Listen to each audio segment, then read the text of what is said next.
Maxamed Cali Gaas iyo wafdi uu hogaaminayay oo toddobaadyadaanba ku maqnaa dalka Itoobiya ayaa maanta dib ugu soo laabtay magaalada Garowe.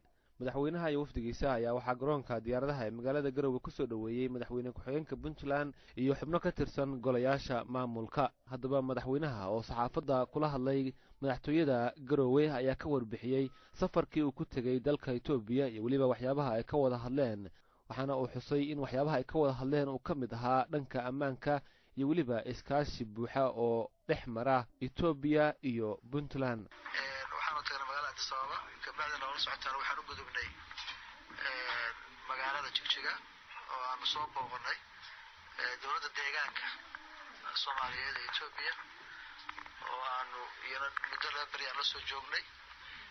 dabcan dawladda deegaanku muhiimad gaar ah noolada sababtoo waxa weeye gateway-ga suuqa ay xiraan ama arteriga suuqa xiraan anaga iyo Itoobiya ayaga weeye xiriirka naga dhaxeeya Itoobiya saldhigiisu wuxuu waxa weeye xiriirka habba suuya xiriirka naga dhaxeeya dawladda deegaanka Soomaaliyeed. marka muhiimada gaarka ah noolahay waanu tagnay si fiican loo soo dhaweeyay laftigooda wixii danaahu naga dhaxeeya ama ganacsi ha noqoto ama ha noqoto hawlaha kalena waanu soo wada hadalnay. sidoo kale dawladda Itoobiya la kulmay madaxda ugu sarreysa arrimaha dibadda gaashaandhigga Prime Minister laftigiisa iyana runtii aad bay noo soo dhaweeyeen aad u danayeen isbedel uu ka dhacay Puntland oo si nabadgel u dhacay si xor u dhacay si xalaal u dhacay. xiriirkaas xiriir wanaagsan buu ahaa laakiin aan xariijinana meesha uu joogay meel ka si fiican baynu gaarsiino. waxaa naga dhaxeeya xiriir walaaltinimo, waxaa naga dhaxeeya mid nabadgeliyo, waxaa naga dhaxeeya mid dhaqan dhaqaale, waxaa naga dhaxeeya wax badan baan wadaagnaa.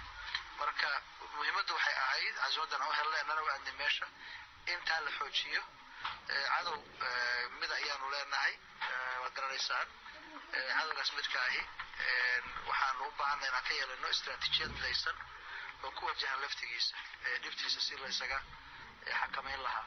marka intaasoo badan baanu ka wada hadalnay si fiican baan u soo afgaranay. waxaan rajeynayaa in xiriirkaas uu noqdo mid mirdhala mid meel wanaagsan gaara.